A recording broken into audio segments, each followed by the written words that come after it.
All right, we're live. And this is the deadline, E Magazine, the melanated manuscript for the November 17th edition, election edition of the deadline E Magazine for melanated folks like you. We're getting ready to do our elder message, and I am so privileged to have this brother on with me. Not only do I love him, but I think he's a dope dude. He's one of my favorite uncles. I got many memories with him. But not only is he a family member of mine, but he's a celebrated author, a brilliant orator. He's done public speaking in a number of venues. He's none other than Timothy James. What's going on, Unks? How are you, man?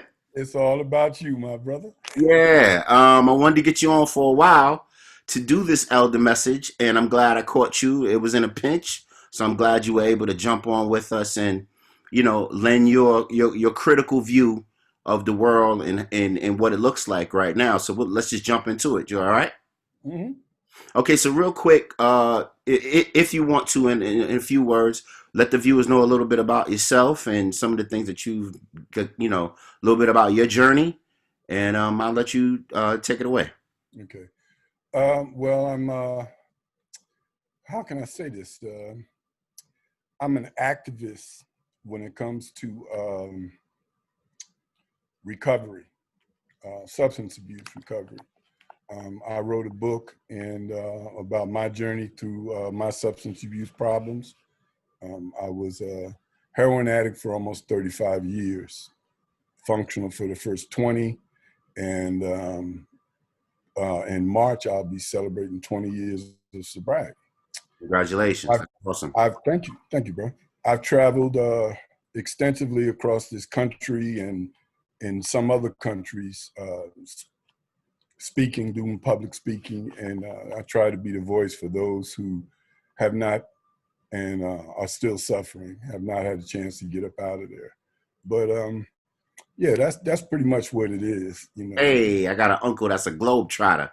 I feel I feel privileged. That's what's up.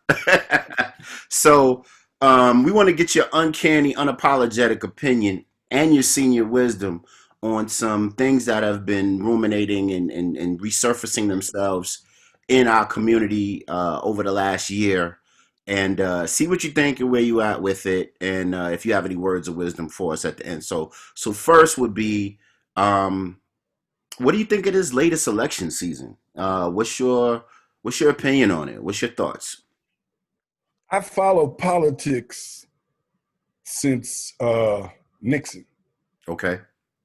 All right. That's when I became really aware because of Vietnam and the draft and all those things. Okay. Yes, sir. Um, every election cycle that I've witnessed has had a degree of decorum. Okay. This one, because it was not a politician, well, the last election, because it was not a politician, brought a whole new set of rules. Right. So this election cycle, because of who was in charge and the Republicans feeding his ego, okay, it was utter madness. Mm. Okay, but the good thing was that um, people galvanized and more people have voted than ever voted before Yes, sir. on both sides. Yes, sir. But it just showed the importance of public involvement. Okay. Now, Yes. I for one do not. This is my personal opinion. Mm-hmm. I do not believe in this governmental system. Okay, the electoral college, none of this stuff. Okay, because if you understand racism, people think racism is about people hating each other. Racism is systems. It's Sir. systematic to let people in charge stay in charge. Okay.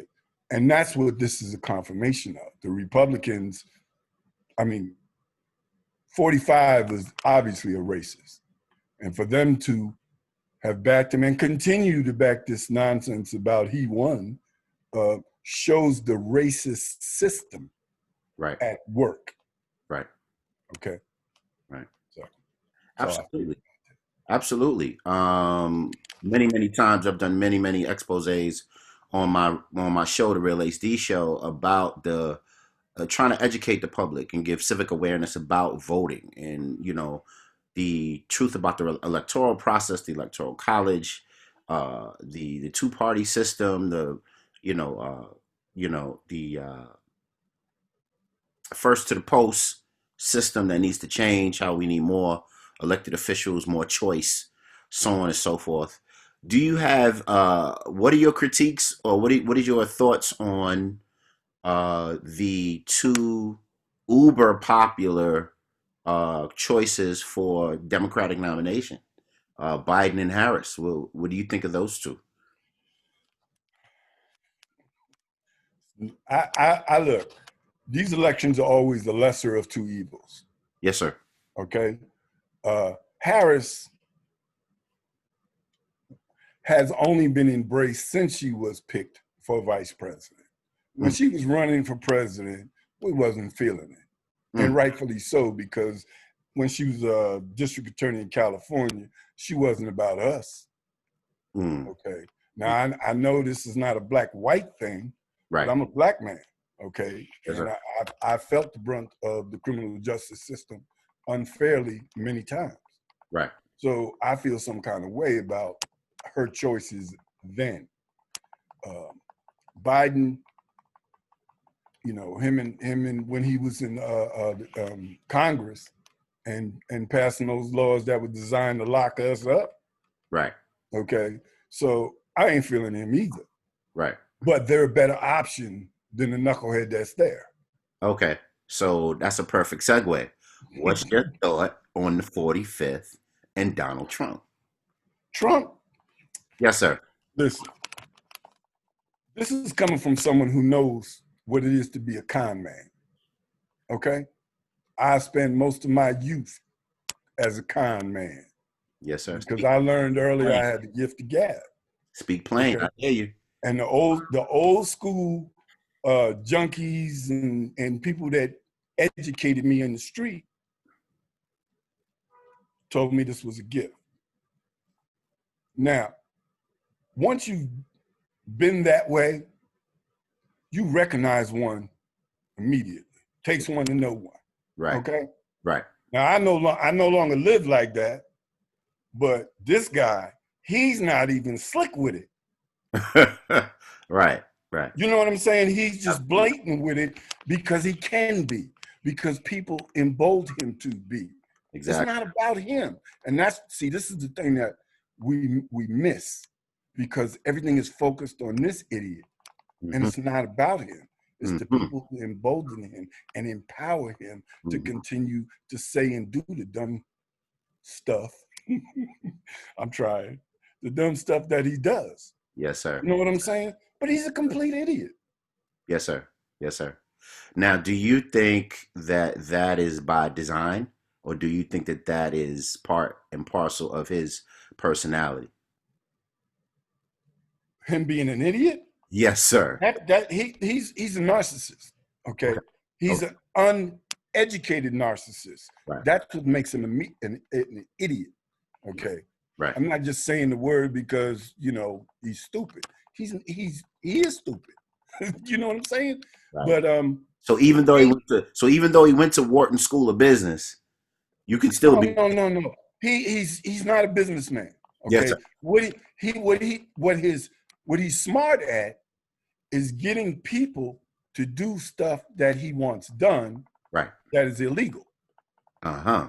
Okay. He's a scam artist, but he knows how he scammed the banks for money. He Hmm. knows how to scam. Every business he's had is what happened to. Failed, pretty much. That's by design, because he milks them for the money and then they go. He gets what he gets and then they go. Okay. Right. That's by design. Right. Now, So he's insulated. He's insulated himself in business. yeah, in business, yes. And he did the same thing with being president. Mm-hmm. Okay. He's still doing it now. He's firing people and putting loyalists in the Defense Department like he's going to stage a coup or something. Right. I don't Right. know I don't know what this dude is doing. You talking Because about those defense contracts that he's drumming up in the last couple days that he has left? Yeah, and he's also asked, could he bomb Iran? Oh, really? You didn't know that? This was in the No, news. you educate me. He So he asked his officials at Pentagon, the Army generals, what were his options for bombing Iran after the news came out that their nuclear stockpile or ability to make weapons has increased since his dumb behind backed out of the Iran deal. Wow. Okay, so now he's trying to start something somewhere so he can. I don't know what he's trying to do. Well, he wants to Really. extend. He wants to extend his Yeah, stay in his the seat. power. He doesn't want to Yeah. just listen. I don't want to offend anybody, but this is what white men in power do. Anything to hold on to power, not just white men. Power, you know the saying, absolute power corrupts absolutely. Absolutely. Yes, sir. Yes, sir. Yes, sir. Yes, sir. And this man was corrupt before he got the power. Yes, sir. Yes, sir. Yes, sir. So you're down in Georgia, and what do you think? And what do you have an update, or what do you think on the recent Senate race in Georgia, and how that may determine a lot of what happens over the next 4 years in civil Absolutely, life in America? because if we turn the state completely blue with these two Senate elections, then McConnell won't be able to do the. I can't help myself. He can't do the dumb shit he's doing now. Right. You know what I'm saying? Absolutely. But they're down here trying to do the same thing to that they did to Stacey Abrams in the gubernatorial election. They're trying to do the same thing. They're gonna steal it. This is good old boy country. Okay, they tried everything they could to kill the votes for Biden, and they still doing the recount and all this other stuff because these good old boys down here just can't believe that all these black people came out and voted, because they've done stuff like closed voting sites in communities. And I hear the lines. I heard the lines for the polls down there are crazy because they limited access in the black communities to voting. Yeah. But they still came out and they still showed out. Yes, okay. Sir. Yes, sir. So now with that was the general election. But now with this Senate race, the white lady who was the owner of the Atlanta Dream, who's running against, I think she's running against Warnock, Reverend Warnock.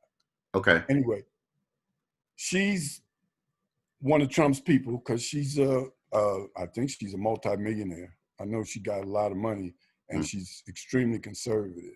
And Perdue, that dude is so crooked. He's one of those senators that when they found out about COVID, they sold and bought stock and made millions of dollars off of the COVID from insider information. So wasn't that interesting that there was that little group of folk that in January, liquidated a lot of stock options when they heard COVID was coming around. They didn't just liquidate stock; they bought stock in medical supplies too. Yes, sir. So they got the message, they got the carrier pigeon, and got the word, and went, got their boots on the ground and did what they were supposed to do to insulate themselves or help themselves. So you brought up a point about that made me think of something. So we're in Georgia. We're talking about the local Senate seats in Georgia. And what did you think, on another note, about the not effing around? What is it? Commission? Is that the name of those brothers and sisters that took up arms in Georgia? Oh, you saw that video? Yes, it's all over. Saw them walking down Stone Mountain. How can you not? Of course I did. I wanted to join them. So it's like, give me your thoughts. What are your thoughts? Here we are in this election cycle, and we're, like you said, it was mudslinging. It was goofy. It was kangaroo court, for lack of a better term. Mm-hmm. Yet the whole world was on fire for 6 months over, melanated folks and their right to live and have liberty and freedom and justice. That wasn't on a presidential stage. The hot button issue of the last 6 months did not take place on an election stage. Number one, and number two, you had this group out of that ran up on Stone Mountain, prepared to exact their freedom. What are your thoughts on Here's the thing about that group? well, before I talk about them brothers, it was by design not to mention the racial aspect in the presidential election campaign. That's by design. Okay. Because Biden would have lost. Yes. Because white people fear us. Okay. Even those that vote with us or we consider, quote, liberal, Right. they fear us. Right. Okay. They fear us. So had race been an issue, more white people would have voted for Trump. So they stuck to the main thing, which was the virus. Yeah. Okay, because people are dying. And that's what they should. That was the ticket. Yes. That was the end. Now, the brothers down here, look, man, this is good old boy country. I don't know if you saw that map they put up with Georgia and where the blue votes were. Yes. They were all clustered around the major cities. Yes. Okay? That's how it is in New York as well. Okay. Yeah, I know. I lived in New York most of my life. I know you did. Where you at right now, brother? So they're more racist in New York than they are here in Georgia. They're just more blatant about it in Georgia. Right. Okay. So here's the thing. Brothers here is tired. Tired. You know, Arbor, what's the brother's name? Arbery, the one they Ahmaud Arbery, yeah. Ahmaud, I don't know why I can't think of his. Yeah, Ahmaud Arbery. My son's name is Ahmaud. That's okay. That's okay. But yeah, okay. That's what they do here, or have been doing here. Right. Now the brothers said, okay, enough is enough. Gun sales in this country are off the hook, so much so that you can buy guns, but you can't buy bullets. Unless you're making your own bullets, you short. Yeah, so don't we live in a great America where you could put lunch boxes next to, rifles in Walmart and sell them at the same pace? You know what I mean? It's amazing. It's amazing. Yeah, but back to school. Get your back to school lunchbox and your rifle. The same aisle. You know what I mean? People seem to forget that is what this country has been built on. Tell the truth. Firearms and violence. There were no firearms on this continent. There were people, but no firearms. They introduced firearms and decimated a whole civilization, and then enslaved another one. Yes, sir. With the use of firearms. Yes, sir. Yes, sir. This is what drives these European colonizers is violence and power. Okay. So, with that being said, we're almost at the 15-minute mark, and it's been awesome talking to you. And I knew I would get the unapologetic, uncanny version of what it really is. So, we're about to close out. Do you have? I'd be remiss if I didn't ask. I'd be remiss if I didn't ask. What did you think of the recent protest season that just went down? That got ignited by the killing of George Floyd, the Breonna Taylor incident, and then, of course, I know you keep up with Rochester, what happened to Brother Daniel Prude, which was just, it looked like a slave narrative. It was just so ugly. And yeah, but here's the thing about that. My one of my dear friends I refer to as my little sister has been a Rochester police officer for, she's about to retire. She was going to make it another year or so, but after this incident, she's had enough of the police department. And here's what she told me. She says, those officers did what they were trained to do. Wow. Okay. She said she had to go, she and all the other officers who had to go to the same training. It's just that the veteran officers have said, well, this is ridiculous. We're not doing that. Even though we had to go through the training, but we're not going to do that. Okay? These officers did exactly what they were trained to do. Yes, sir. Okay? And let me just tell the listeners and the readers of the Deadline magazine that my Uncle Tim lived in Rochester for years. He's a Rochesterian About through and through. 25 years. Yeah, through and through. He knows the entire landscape. I'm still meeting people that know you. Oh, you know Tim, that's my man. Tell him I said. Yeah, good people. But so he knows. But yeah, man. Let me comment on the. Go ahead. You asked me about the protest season. Yes, sir. Yes, sir. Okay, listen, and this is for you young people out there. Okay, stop marching. Stop going out in the street protesting, because they're only going to complete you with what did they do? They painted some words on streets in cities. They changed some names to streets. Okay? They're throwing you a bone. They ain't do shit. Okay? Stop protesting. If you want to make a difference, hit them in the pockets. Start buying black, and start boycotting these businesses that support racists, like Home Depot. I mean, there's a million of them, okay? I don't buy from none of these people no more, okay? I can go out on the street and holler till I'm hoarse. I can walk till my feet hurt. And all they're gonna do is show pictures, sound bites of somebody throwing a rock in a window or burning a car, okay? And those are not gonna be the people who are protesting with you. Those are the people who are infiltrating to make you look bad. Well, stop blocking traffic and all that stuff. Learn about economics, because that's what fuels this country, and that's what fuels these racists into power. How did Trump get there? Money. Yes, sir. Yes, sir. Yes, sir. I So know. that's my You can't even run a campaign unless you have a certain amount of funds raised, and within a certain period of time, you can't even get on the primary ballot to be a candidate. That's designed to keep the common man Yes. from being having a chance to Yeah. make a difference. But having said that, now here's the key to this democracy that people don't understand. Tell us. It's not voting on a president. It's not even voting for senators. Who are you voting for in your communities? Okay? Key. Not even just your mayor. Who's your Congress people? Who's on your school board? Okay?